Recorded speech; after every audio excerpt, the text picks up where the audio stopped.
আল্লাহ তাআলার মেহেরবানি যে আবহমান কাল ধরে আমাদের প্রিয় মাতৃভূমি বাংলাদেশে এই শীতকালে শীতের মৌসুমে এই আউটডোর প্রোগ্রামগুলো, এই তাফসির প্রোগ্রামগুলোর মধ্য দিয়ে কিন্তু গণমানুষের কাছে, সাধারণ জনসাধারণের কাছে দিনের মেসেজগুলো পৌঁছে দেওয়ার এটা একটা বড় হিউজ অপরচুনিটি। আলহামদুলিল্লাহ, খুব সহজেই আমরা মানুষের সাথে ইন্টারেক্ট করতে পারি, মিশতে পারি, যেতে পারি, কথা বলতে পারি। আর এখন মিডিয়ার কল্যাণে এটা ছড়িয়ে পড়ছে লক্ষ লক্ষ কোটি কোটি মানুষের দুয়ারে। দেশের বাইরেও যে সমস্ত বাংলা ভাষাভাষী লোকেরা রয়েছেন, আমাদের প্রবাসী বাংলা ভাষাভাষীরা রয়েছেন, তারাও এই তাফসির মাহফিলগুলো শুনছেন, উপকৃত হচ্ছেন, শেয়ার করছেন। সো এটা আমার কাছে মনে হয় যে দিন প্রচারের খুব উর্বর একটা ময়দান, এবং এই দাওয়া কাজে আল্লাহ তাআলা বারাকা দান করুক এই কামনা করি। এই বছর আসলে আমার পক্ষে সম্ভব হয়নি অংশগ্রহণ করা। অনেকেই লিখেছেন যে হুজুর আপনাকে অনেক মিস করছি, আপনার আলোচনা মিস করছি। আমিও মিস করছি তাফসির প্রোগ্রামগুলো, যেহেতু প্রায় 2013-14 সাল থেকে আমি বেসিকলি বাংলাদেশে তাফসির প্রোগ্রামগুলোতে জয়েন করি প্রফেশনালি, একেবারে ফুল ফ্লেজে। প্রায় 3-4 মাস টানা আমিও তাফসির প্রোগ্রামগুলোতে অংশগ্রহণ করতাম। এই বছরই আনফর্চুনেটলি সেটার সুযোগ আমার হয়নি। সো আপনারা যেমনি মিস করছেন, আমিও আপনাদেরকে মিস করছি এবং তাফসির প্রোগ্রামের মঞ্চগুলোকে মিস করছি। তো যেহেতু এই তাফসিরুল কোরআনের এই ময়দানগুলোর সাথে বা এই দাওয়া সেক্টরের সাথে আমার বেশ ইনভলভমেন্ট ছিল, ফলে এই তাফসির প্রোগ্রাম নিয়ে বাংলাদেশে শীতের সিজনে যে প্রোগ্রামগুলো হচ্ছে, এটা নিয়ে আমার কিছু অবজারভেশন আমি চাচ্ছি আজকে আপনাদের সাথে শেয়ার করব। এই পর্যায়ে আমি আমার প্রিয় দায়ী ভাইদের উদ্দেশ্যে দু একটি কথা দিনী ভাই হিসেবে শেয়ার করতে চাই। আলহামদুলিল্লাহ, অনেক দায়ী ভাইরা, আলহামদুলিল্লাহ তরুণ দায়ীরা আমি বলবো, ওনারা দাওয়া ফিল্ডে আসছেন, কথা বলছেন। আলহামদুলিল্লাহ ওয়া শুকরুলিল্লাহ। আমার প্রিয় ভাইদেরকে, আমার কলেজার টুকরা দায়ী ভাইদেরকে আমি ওয়েলকাম জানাই, বিশেষ করে তরুণ দায়ীদেরকে। আপনারা এই ময়দানে আসুন, কোরআন সুন্নাহর কথা আপনি ছড়িয়ে দিন। যত বেশি ভাইকে আমরা কোরআনের কথা শোনাতে পারবো, এটাই আমাদের সৌভাগ্য। আমরা এটাই তো চাই, আল্লাহ তাআলার কথা, কোরআনের কথা ছড়িয়ে পড়ুক গোটা বিশ্বময়। তো তরুণ দায়ী ভাইদের উদ্দেশ্যে আমি দু একটি বিষয় শেয়ার করতে চাই। প্রথমেই বলে রাখি, যে বিষয়গুলো শেয়ার করব এগুলো একান্তই আমার পার্সোনাল রিয়েলাইজেশন, উপলব্ধি, এবং যে কথাগুলো আমি বলবো এগুলো প্রথমে আমার জন্য রিমাইন্ডার। আমি আমাকে রিমাইন্ড করছি, আমাকে রিমাইন্ডার দিচ্ছি, পাশাপাশি আপনাদেরকেও রিমাইন্ডার দিচ্ছি। কারণ আল্লাহ তাআলা বলছেন ওয়াযাক্কির ফাইন্না যিকরা তানফাউল মুমিনিন। হে নবী, আপনি রিমাইন্ডার দিন, আপনি মানুষকে রিমাইন্ডার দিন, কারণ এই রিমাইন্ডারগুলো বিশ্বাসীদের অনেক উপকার করে, অনেক কাজে দেয়। সো আশা করছি রিমাইন্ডারগুলো আমার দায়ী ভাইদের অনেক কাজে দিবে। প্রথমত তরুণ দায়ী ভাইদের উদ্দেশ্যে আমি যেটা বলবো সেটা হচ্ছে, আমার মনে হয় যারা দাওয়া ফিল্ডে আপনারা কথা বলেন, প্রথম সাজেশন হচ্ছে আমাদের উচিত বিষয়ভিত্তিক আলোচনা করা, থিমেটিক ডিসকাশন যেটাকে আমরা বলি। একটা থিমকে বাছাই করে সেটার আলোকে কোরআন সুন্নাহ দিয়ে কথা বলা। আপনি যদি তাফসিরও করেন, সেখানে তাফসিরে মাউদুঈ আপনি করতে পারেন, একটা টপিককে আপনি সিলেক্ট করে সেটার আলোকে আপনি কোরআন সুন্নাহ দিয়ে বিষয়টাকে বিশদভাবে বর্ণনা করা। অথবা হাদিসের দার্সও হতে পারে, একটা বিষয়ের উপর হাদিস চুজ করে আপনি সেটার ব্যাখ্যা করলেন। তো থিমেটিক ডিসকাশন বা বিষয়ভিত্তিক আলোচনার সবচেয়ে বড় ফায়দা হচ্ছে যে ওই বিষয়টার ব্যাপারে একটা সম্যক ধারণা হয়ে যায়, শ্রোতাদের ভালো একটা ধারণা নিয়ে যেতে পারে। লেটস সে আপনি justice, the issue of justice in Islam, justice নিয়ে কথা বললেন, আরবিতে যেটাকে বলে ইনসাফ, বাংলায় বলে ন্যায়পরায়ণতা। তো কোরআন এই ব্যাপারে, এই জাস্টিস বা ন্যায়পরায়ণতার ব্যাপারে কী বলে, আপনি কোরআন দিয়ে শোনালেন, আপনি হাদিস দিয়ে শোনালেন, আপনি রাসূল সাল্লাল্লাহু আলাইহি ওয়াসাল্লামের জীবনী থেকে শোনালেন, সাহাবাদের বিভিন্ন আকওয়াল, ওনাদের স্টেটমেন্ট থেকে শোনালেন। বর্তমান প্রেক্ষাপটে এই যে জাস্টিস ভায়োলেট হচ্ছে, হিউম্যান রাইট ভায়োলেট হচ্ছে, ব্যাপারে কোরআন কি বলে, কিভাবে এই ন্যায়পরায়ণতা, এই জাস্টিসকে ফিরিয়ে আনা যায়, ইনসাফ ভিত্তিক কার্যক্রম কিভাবে পরিচালনা করা যায়, আপনি এটার ব্যাপারে বিশ্লেষণ করলেন। ফলে পুরো 1-1.5 ঘন্টার আলোচনার মধ্যে ইনসাফ নিয়ে, জাস্টিস নিয়ে কোরআন কি বলে, হাদিস কি বলে, সাহাবারা কি বলেছেন, রাসূল সাল্লাল্লাহু আলাইহি ওয়াসাল্লাম কীভাবে এই জাস্টিস প্রতিষ্ঠা করেছেন বা সাহাবারা কীভাবে প্রতিষ্ঠা করেছেন, এই ব্যাপারে মানুষ একটা ধারণা পেয়ে গেল। সো বিষয়ভিত্তিক আলোচনার গুরুত্ব কিন্তু খুবই বেশি। আমরা যারা দাঈ ইলাল্লাহ, আমাদের এই প্র্যাকটিসটা করা উচিত। কারণ আপনি অনেক মূল্যবান সময় স্যাক্রিফাইস করে এক জেলা থেকে আরেক জেলায় যে কথা বলছেন, যারা আয়োজক কমিটি বিপুল অর্থ ব্যয় সাপেক্ষে তারা বিশাল একটা প্রোগ্রাম অ্যারেঞ্জ করছে, যারা শ্রোতা, হাজার হাজার শ্রোতা, তাদের হাজার হাজার ঘন্টা এখানে ওনারা নষ্ট করছে। সো এখান থেকে কিছু নিয়ে যেতে হবে। এখানে যদি এদিক সেদিক আজে বাজে কথা বলে, অন্যের গীবত করে, অন্যকে খোঁচা মেরে কথা বলে, অন্যকে ছোট করে হ্যাও করে কথা বলে, অপ্রয়োজনীয় বাজে কথা বলে, অপ্রয়োজনীয় আসর জমানো বিষয়গুলো এনে যদি আপনি পুরো 1-1.5 ঘন্টা সময় নষ্ট করে দেন, তাহলে আসলে যে উদ্দেশ্যে তাফসির মাহফিলগুলো অ্যারেঞ্জ করা হচ্ছে ওটা থেকে কিন্তু শ্রোতারা বঞ্চিত হচ্ছে। এবং এটা একটা আমানাত, যারা এই দাওয়া কাজ করছেন তাদের কাঁধের উপরে এটা অনেক বড় একটা আমানাত, এটা আমাদেরকে ফিল করতে হবে। এবং যাদেরকে আল্লাহ তাআলা পরিচিতি দান করেছেন, এটা আরও বড় ধরনের একটা আমানাত। কারণ এই পরিচিতিটা দ্বীনের জন্য, ইসলামের জন্য। সো এটার জন্য ইসলামের জন্য ব্যয় হয়। আল্লাহ সবাইকে পরিচিতি দান করেননি, যাদেরকে পরিচিতি দান করেছেন এটা আল্লাহ তাআলার পক্ষ থেকে একটা নেয়ামত, পাশাপাশি আমানত, এটা ফিল করে যেন আমরা দাওয়া কাজ করি। তাহলে প্রথম সাজেশন হচ্ছে বিষয়ভিত্তিক কথা বলা, এবং আপনি বিষয়ের ভেতরেই থাকার চেষ্টা করুন। যদি হতে পারে যে উদাহরণ দেওয়ার জন্য আপনি ডানে বা এদিক সেদিক কিছু উদাহরণ দিলেন, আর তারপর আপনি আপনার সাবজেক্টে চলে আসুন, আবার আপনি আপনার বিষয়ে কথা বলেন। তো এই টপিক বেসড কথা বললে আসলে শ্রোতারা উপকৃত হয় বেশি, এটা আমাদেরকে খেয়াল রাখতে হবে। এবং আমরা যারা কথা বলি আমাদের অনেক সাবধানে কথা বলা উচিত। সম্মানিত দাঈ ইলাল্লাহ ভাইয়েরা, ক্রস চেক করে কথা বলা, ভালোভাবে নিশ্চিত হয়ে কথা বলা, এই প্র্যাকটিসটা আমাদের করা উচিত। এটার ফলে আপনার একটা গুড ইমপ্রেশন তৈরি হবে, শ্রোতারা বুঝবে যে না, আপনার আলোচনা থেকে অনেক কিছু শেখা যায়, জানা যায়। তো এটা করার জন্য আপনার রেগুলার স্টাডি করতে হবে, প্রতিদিন আপনার স্টাডি করা, রিসার্চ করা, গবেষণার সাথে জড়িত থাকতে হবে। তা না হলে এরকম কোয়ালিটি লেকচার দেওয়া সম্ভব না। আমি দেখি যে আমাদের অনেক দায়ী ভাইরা প্রতিদিন হয়তো তাফসির করছেন, অনেকের 2টা-3টা করে তাফসির এক এক দিনে। তো একজন যদি 2টা, 3টা, 4টা করে প্রোগ্রাম আপনি করেন, তো আপনি পড়াশোনাটা করেন কোথায়? খুব ফ্র্যাঙ্কলি স্পিকিং, যদি একেবারে লজিক্যালি আমরা চিন্তা করি, আমি যদি 4টা ডেলিভারি একদিনে দেই, তাহলে 4টা ডেলিভারির জন্য যে ম্যাটেরিয়াল আমার প্রিপেয়ার করার দরকার ছিল, এটা আমি কখন করলাম? আমি যদি পর্যাপ্ত পড়াশোনাটা না করি, তাহলে আমি কোয়ালিটি লেকচার দিব কিভাবে? সো আমার মনে হয় রেগুলার মাহফিল করা, প্রতিদিন মাহফিল করা, এটাও একটা বড় সমস্যা কোয়ালিটি লেকচার ডেলিভারি দেওয়ার ব্যাপারে।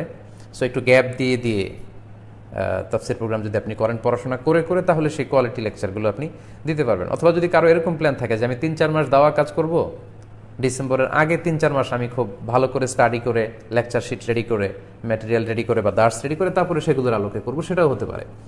তো সবচেয়ে গুরুত্বপূর্ণ বিষয় হচ্ছে আমাদের আলোচনাগুলো যেন থিমেটিক ডিসকাশন হয়, তাফসির মাউদুঈ, মুহাদারা মাউদুঈয়া, বিষয়ভিত্তিক যাতে হয়, লোকজন যাতে উপকৃত হয়। তাহলে দেখা যাবে যে শ্রোতারা যারা আসছে তারা কিছু নিয়ে যেতে পারবে এবং আউটপুটটা খুব বেশি হবে। আমার তরুণ দিনী ভাইয়েরা যারা দাঈ ইলাল্লাহর কাজ করছেন, তাদের জন্য আমার দ্বিতীয় যেই হাম্বল সাজেশন, সেটা হচ্ছে একজন দাঈ ইলাল্লাহর একটা বড় ধরনের বৈশিষ্ট্য হচ্ছে তিনি কোমল ভাষী হবেন। খুব সফট ল্যাঙ্গুয়েজে তিনি কথা বলবেন, কোমল ভাষায়, দরদ মাখা মন নিয়ে তিনি কথা বলবেন। এটা খুব জরুরি। অনেক সময় এটা আমাদের মিসিং হয়ে যায়। হয়তো আমরা কথা বলতে বলতে অপ্রয়োজনে হয়তো উত্তেজিত হয়ে যাচ্ছি, খুব আগ্রাসী হয়ে অ্যাটাকিং একটা অ্যাটিচিউড নিয়ে কথা বলতেছি। এটা অনেক সময় আমরা ভুল করে ফেলি, এটা আমাদের খেয়াল রাখা দরকার। দাওয়ার ল্যাঙ্গুয়েজ হবে ভেরি সফট অ্যান্ড মাইল্ড, এবং এটার ইম্প্যাক্ট এবং ইনফ্লুয়েন্স কিন্তু হৃদয়ের ভেতরে অনেক বেশি। একটু খেয়াল করে দেখুন, সূরা তহার 44 নম্বর আয়াতে আল্লাহ তাআলা ফেরাউনের কাছে দাওয়া নিয়ে যেতে বললেন মুসা আলাইহিস সালাম আর হারুন আলাইহিস সালামকে। কার কাছে দাওয়াত দিতে হবে? ফেরাউনের কাছে, পৃথিবীর সবচাইতে বড় সন্ত্রাসী, সবচাইতে বড় টেরোরিস্ট, সবচাইতে বড় খোদাদ্রোহী, আল্লাহদ্রোহী ফেরাউনের কাছে মুসা আলাইহিস সালাম আর হারুন আলাইহিস সালাম দাওয়াত নিয়ে যাবেন। তো কিভাবে দাওয়াত দিতে আল্লাহ বললেন? আল্লাহ বললেন ফাকুলা লাহু কওলান লাইয়িনা লাআল্লাহু ইয়াতাযাক্কারু আও ইয়াখশা। মানে হে মুসা এবং হারুন, তোমরা 2 ভাই মিলে ফেরাউনের কাছে যে খুব কোমল ভাষায়, very soft and mild language use করে তোমরা তাকে দাওয়া দাও।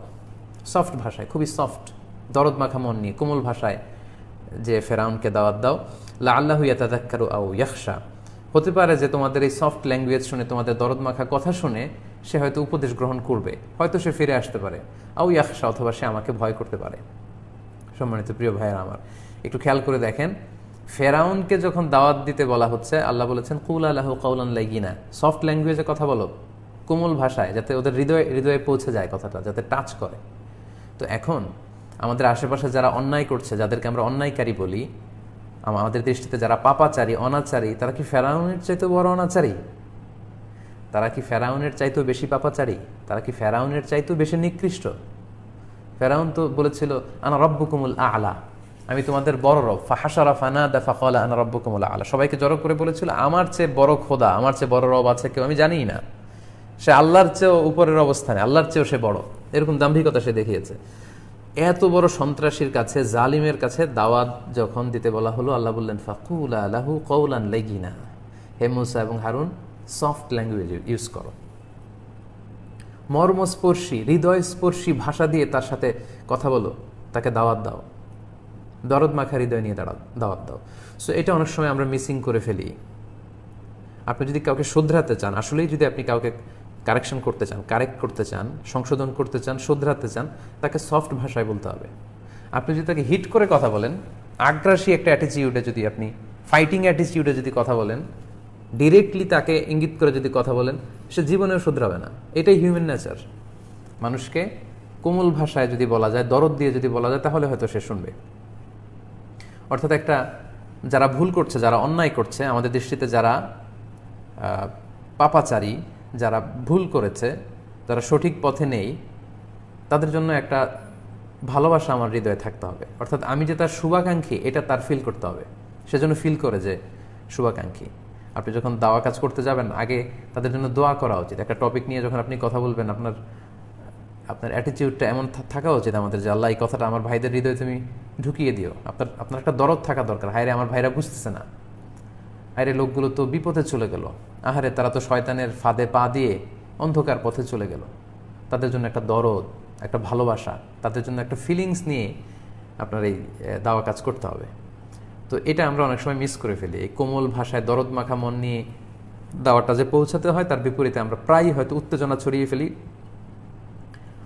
হয়তো খুব বেশি অ্যাগ্রেসিভ হয়ে যাই, এবং আমরা হয়তো ভাবছি যে এটাই হয়তো রাইট অ্যাপ্রোচ, কিন্তু অনেক সময় এটা হিতে বিপরীত হয়ে যায়।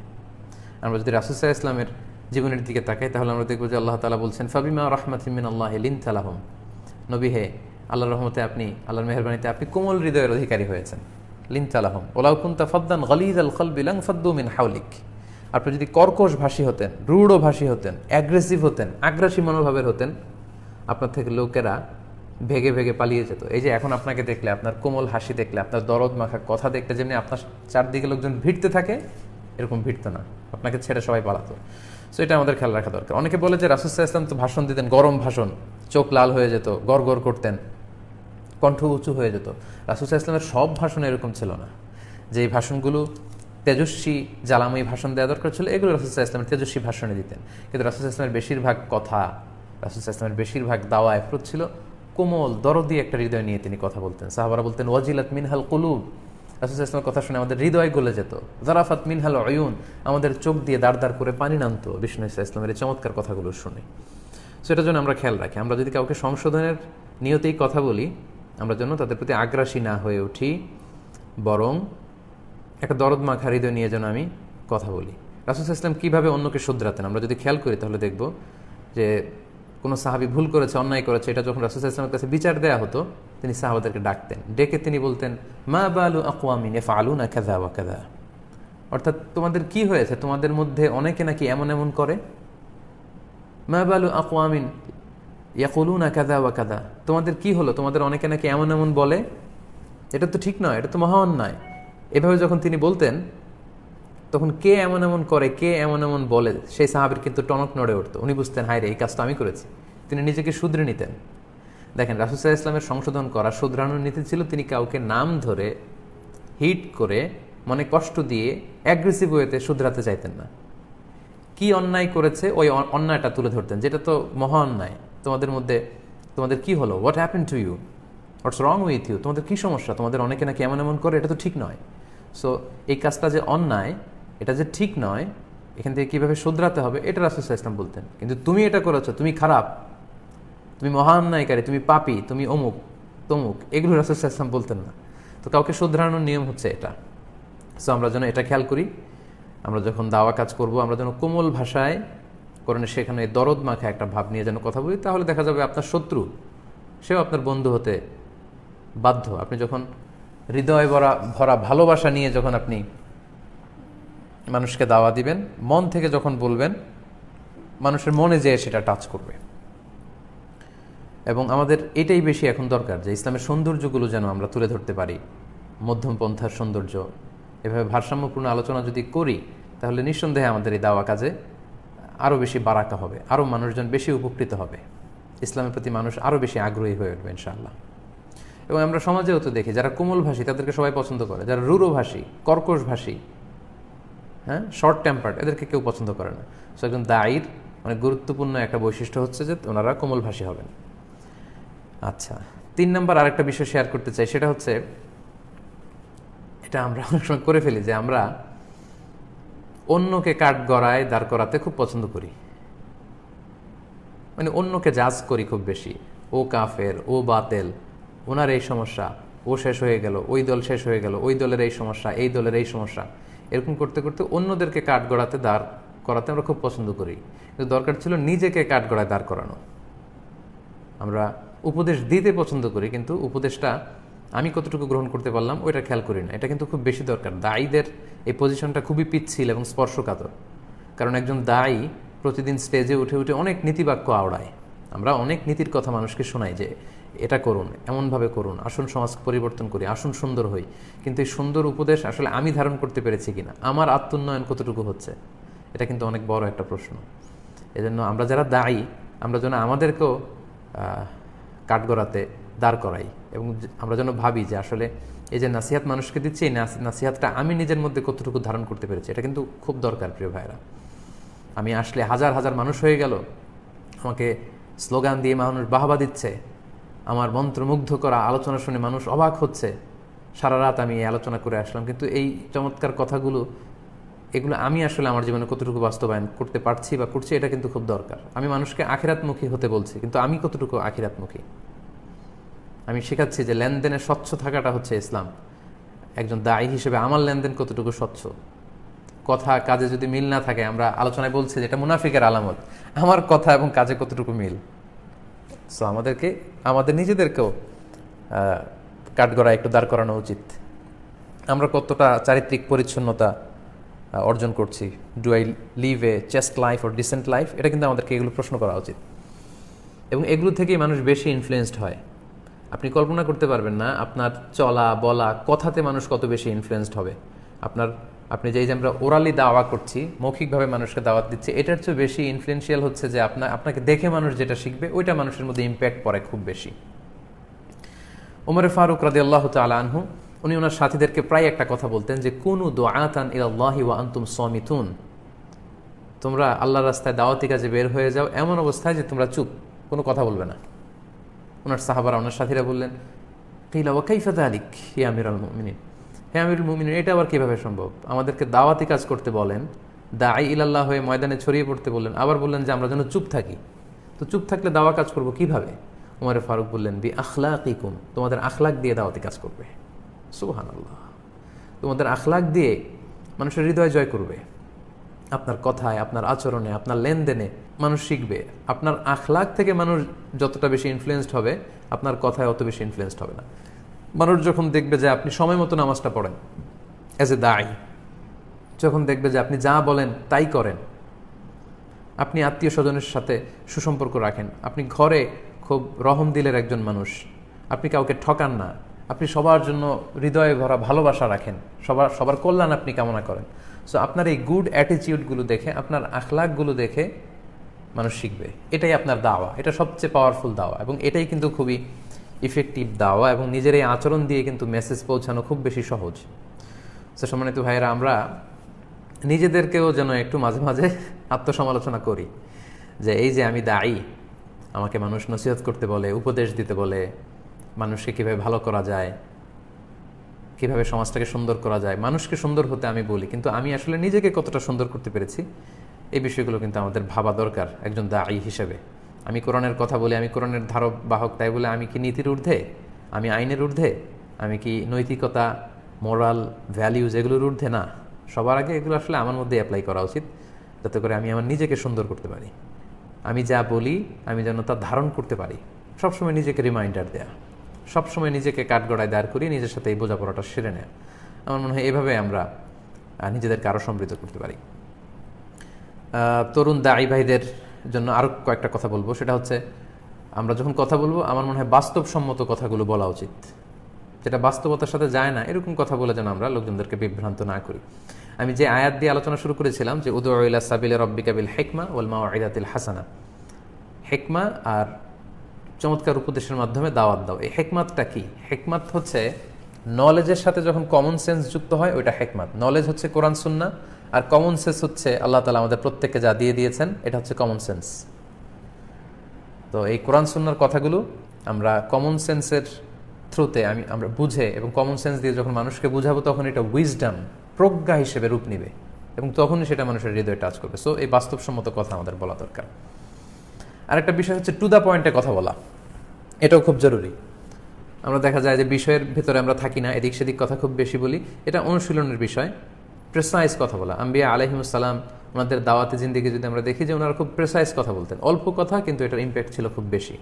এবং আরবিতেও বলা হয় খয়রুল কালামি মা কল্লা ওয়া দাল্লা ওয়ালাম ইয়াতুল ফায়ামাল্লা, অর্থাৎ সবচেয়ে সুন্দর কথা হচ্ছে যেটা খুব কম কম বলা হয় কিন্তু এটার প্রভাব থাকে বেশি, ফলে মানুষ বিরক্ত হয় না, মানুষ এটা থেকে অনেক কিছু শিখতে পারে। সো প্রেসাইজ কথা বলার অভ্যেস করা, পাশাপাশি সহজ সাবলীল উপস্থাপনের চেষ্টা করা, এটা খুব দরকার। সহজ করে উপস্থাপনের চেষ্টা করা, এটা অনুশীলনের ব্যাপার। এটা অনুশীলন প্র্যাকটিস করতে করতে একটা মানুষের মধ্যে আসে।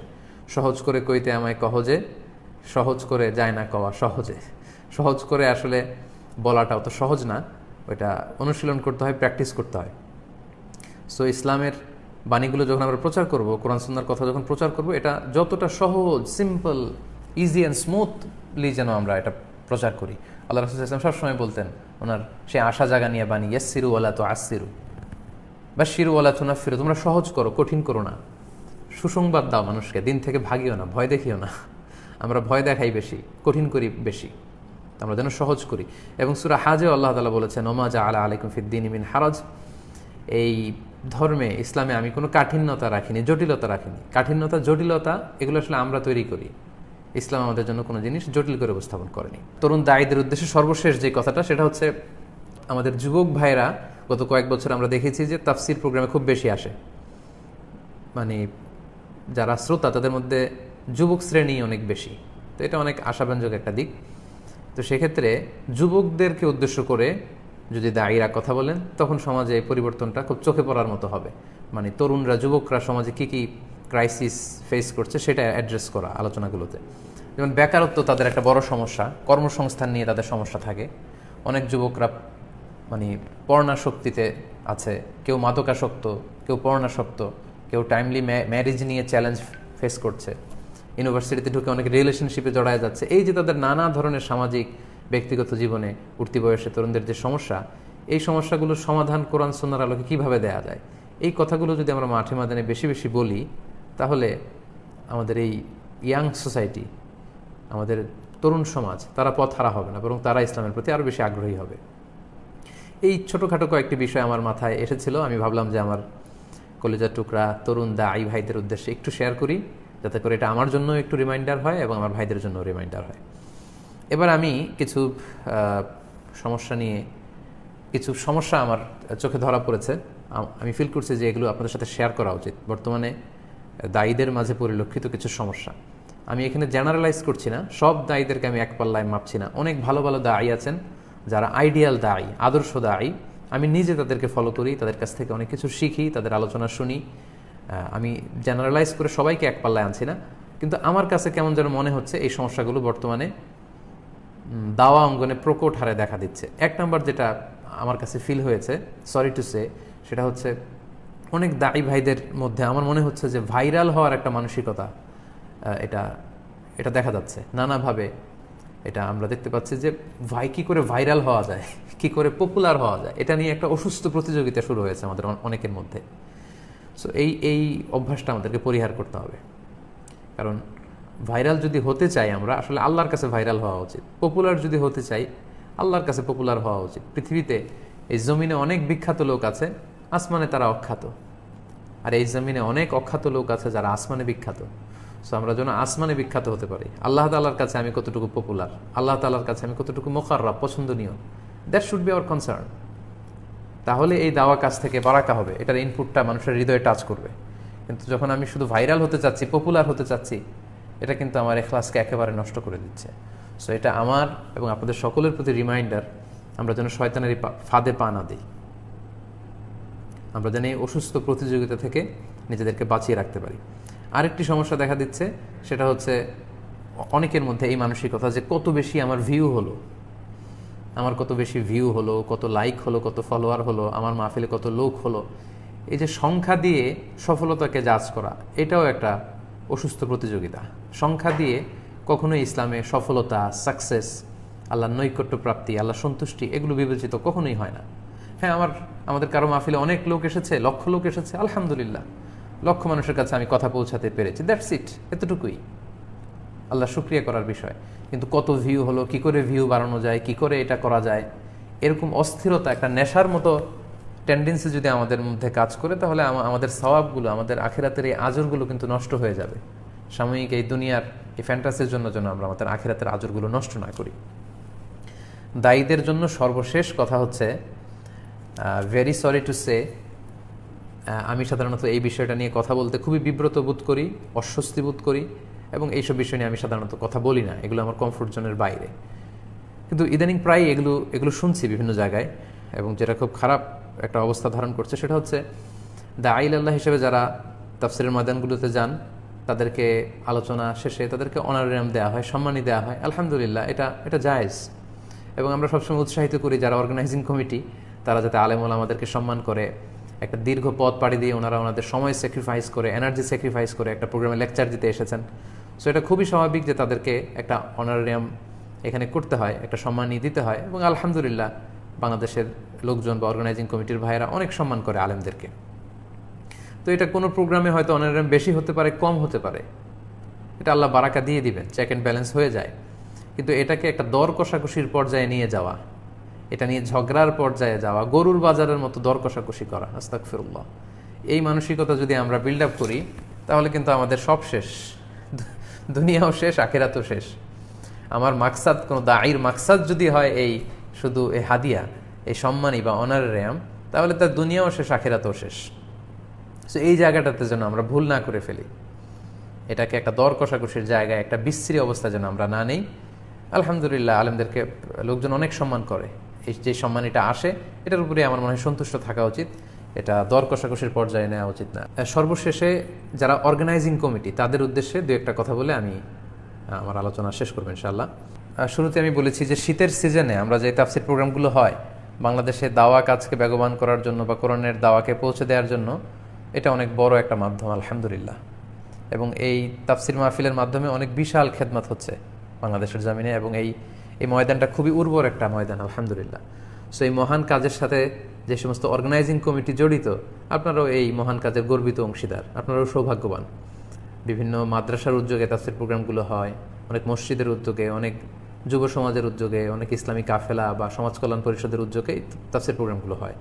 সো অর্গানাইজিং কমিটির যে ভাইরা আছেন তাদেরকেও আমি অন্তঃস্থল থেকে শুভেচ্ছা জানাই যে আপনাদের এই কষ্ট, এই শ্রমের কারণেই কিন্তু কোরআন সুন্নাহর কথাগুলো সহজেই পৌঁছে যাচ্ছে মানুষের কাছে।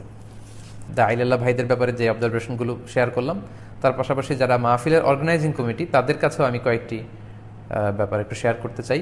সেটা হচ্ছে যারা অর্গানাইজিং কমিটি তাদের মধ্যেও যেন লোক দেখানো মানসিকতাটা না থাকে, শো অফের মানসিকতাটা দায়ীদের যেমনি পরিত্যাগ করা উচিত, অর্গানাইজিং কমিটিরও পরিত্যাগ করা উচিত। অনেক আয়োজক কমিটির এরকম একটা ভাব থাকে যে অনেক বড় প্রোগ্রাম করব, দেখাই দিব আমরা, অমুককে নিয়ে আসবো, লক্ষ লক্ষ লোক হয়েছে, মিডিয়া কাভারেজ হয়েছে।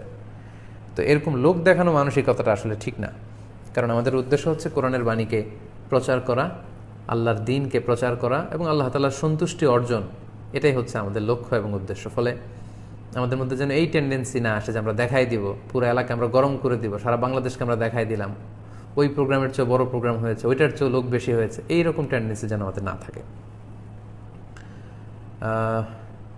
দ্বিতীয় যে কথাটি বলবো সেটি হচ্ছে যারা আয়োজক কমিটি তাদের কাছে আমার অনুরোধ থাকবে, আপনারা মেহরবানি করে যেখানেই প্রোগ্রামের আয়োজন করেন ওখানকার স্থানীয় প্রশাসনের অনুমতি নিয়ে, তাদের সহযোগিতা নিয়ে প্রোগ্রামগুলো করবেন।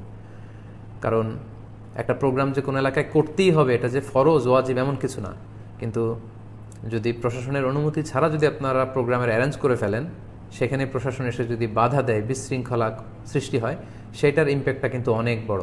সো সেটা সামাল দিতে পারাটা অনেক কষ্ট হয়ে যাবে। সো নিঃসন্দেহে যে কোনো প্রোগ্রাম যখন আপনারা থ্রু করবেন সেটা স্থানীয় প্রশাসনের জনপ্রতিনিধি যারা আছে, পুলিশ প্রশাসন, জেলা প্রশাসন থেকে শুরু করে সবার কাছ থেকে অনুমতি নিয়ে আপনারা করবেন। সর্বশেষ কথা হচ্ছে যখন আপনারা আলোচক ইনভাইট করবেন সেক্ষেত্রে আমি রিকোয়েস্ট করব যে এটাও আপনাদের দায়িত্ব যে আপনারা কাদেরকে আলোচক হিসেবে ইনভাইট করবেন। আমার মনে হয় প্রাইমারি কোয়ালিটি হিসেবে যাদের এলম আছে, আমল আছে, বিশ্লেষণধর্মী যোগ্যতা আছে এবং উন্নত চরিত্রের অধিকারী যারা, তাদেরকে প্রায়োরিটি দেওয়া উচিত। আমি আবারও রিপিট করছি, যাদের এলম আছে, কোরআন সুন্নাহর জ্ঞান আছে, সে অনুযায়ী তাদের মধ্যে আমল আছে, বিশ্লেষণধর্মী যোগ্যতা আছে এবং সবশেষে উন্নত চরিত্রের অধিকারী যারা, এই জাতীয় লোকদেরকে যদি আমরা আমাদের তাফসির প্রোগ্রামগুলোতে ইনভাইট করি, তাদের কথার প্রভাব আমাদের হৃদয়ে অনেক বেশি হবে, এতে মানুষ বেশি উপকৃত হবে। এটা হচ্ছে প্রাইমারি কোয়ালিটি। যারা আলোচনা করেন তাদের জন্য কিছু সেকেন্ডারি কোয়ালিটি থাকে, যেটা হলে খুব ভালো হয়, অ্যাড অনস বলে এগুলোকে, এটা আরও ভ্যালিউ অ্যাড করে। যেমন সুন্দর কণ্ঠ, আলহামদুলিল্লাহ, এটা যদি কোনো দায়ের হয়, এটা তো নূরুন আলা নূর। সম্মোহনী শক্তি, যার কথা শুনে মানুষ আকৃষ্ট হয়, বা শ্রোতা ধরে রাখার ক্ষমতা বা কৌশল, এগুলো যাতে জানা থাকে, এই কোয়ালিটিগুলো যদি থাকে, সুন্দর কণ্ঠ, সম্মোহনী শক্তি, শ্রোতা ধরে রাখা বা আসর জমানোর কৌশল, বিশাল অডিয়েন্সকে ধরে রাখার মতো কৌশল, এগুলো যদি দায়ের মধ্যে থাকে, তাহলে এটা হচ্ছে এক্সট্রা কোয়ালিটি, আলহামদুলিল্লাহ, যেটা আল্লাহ তালা সবাইকে দেন না, যাদেরকে আল্লাহ তালা দিয়েছেন তারা সৌভাগ্যবান। সো এগুলো যদি থাকে তাহলে তো নূরুন আলা নূর, এর চেয়ে সুন্দর আর হয় না। কিন্তু আমাদেরকে প্রাধান্য দিতে হবে এলেম আছে কিনা, আমল আছে কিনা, বিশ্লেষণধর্মী যোগ্যতা আছে কিনা, এবং উন্নত চরিত্রের অধিকারী কিনা। এখন ধরেন একজন আলোচকের অসাধারণ কণ্ঠ, সম্মোহনী শক্তি, মাঠ গরম করতে পারে, মাঠ জমা রাখতে পারে, এখন তার নাই এলেম, নাই আমল, নাই বিশ্লেষণ করার ক্ষমতা, অ্যানালাইসিস করার ক্ষমতা, না আছে ভালো উন্নত চরিত্রের অধিকারী সে। ফলে এই ধরনের শুধু শুধু কণ্ঠ দেখে, শুধু মাঠ গরম করা বা শ্রোতা ধরে রাখার কোয়ালিটি দেখে যদি আমরা আলোচককে ইনভাইট করি, তাহলে দেখা যাবে যে এটার যে ইনপুট হবে, এটা হবে বিধ্বংসী, ভয়ঙ্কর। এবং এটাই সমাজে হচ্ছে এখন বেশিরভাগ ক্ষেত্রে। সো অর্গানাইজিং কমিটি যারা আছেন তারাও এই দায়ভার থেকে একেবারে মুক্ত নয়, তাদেরকেও এই বিষয়গুলো খেয়াল রাখা উচিত। নিয়ম মেনে, প্রশাসনের অনুমতি নিয়ে প্রোগ্রাম করা, যোগ্য, পটেনশিয়াল, কারিশমাটিক দায়ী যারা আছে তাদেরকে ইনভাইট করা, যাতে করে তাদের কথা শুনে মানুষ উপকৃত হতে পারে। সম্মানিত শুধু এই ছিল সংক্ষিপ্ত পরিসরে আমার আজকের লাইভটি। আমি যতগুলো কথা বললাম, আল্লাহ তাআলা প্রথমে আমাকে নিজেকে আমল করার তৌফিক দান করুক। সবগুলো কথা আমার জন্য রিমাইন্ডার, পাশাপাশি আমি ব্যক্তিগতভাবে যেটা পার্সোনালি ফিল করেছি আমার প্রিয় তরুণ দাঈ আল্লাহ ভাইদের উদ্দেশ্যে, সেটি আমি শেয়ার করেছি। আশা করি কথাগুলো থেকে আমরা সবাই উপকৃত হতে পারবো। আল্লাহ তাআলা আপনাদের সবাইকে ভালো রাখুন, সুস্থ রাখুন, নিরাপদে রাখুন। তাফসির প্রোগ্রামের যে ধারাবাহিকতা, এই যে কোরআন সুন্নাহর বাণী প্রচারের যে উর্বর ময়দান, আমাদের বুদ্ধিহীনতা বা আমাদের সঠিক সিদ্ধান্ত নিতে না পারা, কিংবা আমাদের অযোগ্যতা, আমাদের অদূরদর্শিতার কারণে যেন আমরা এই কোরআনের বাণী প্রচারের উর্বর ময়দানটিকে যেন আমরা কখনোই নষ্ট না করি, এটাকে যেন আমরা হারিয়ে না ফেলি। আল্লাহ তাআলা আমাদের সবাইকে তার সন্তুষ্টির পথে পরিচালিত করুন। আপনারা সবাই ভালো থাকুন, সুস্থ থাকুন, আল্লাহ আপনাদেরকে ভালো রাখুন, নিরাপদে রাখুন। দোয়া করবেন সবাই আমার জন্য, আমিও দোয়া করি আপনাদের সবার জন্য। আসসালামু আলাইকুম ওয়া রাহমাতুল্লাহি ওয়া বারাকাতুহু।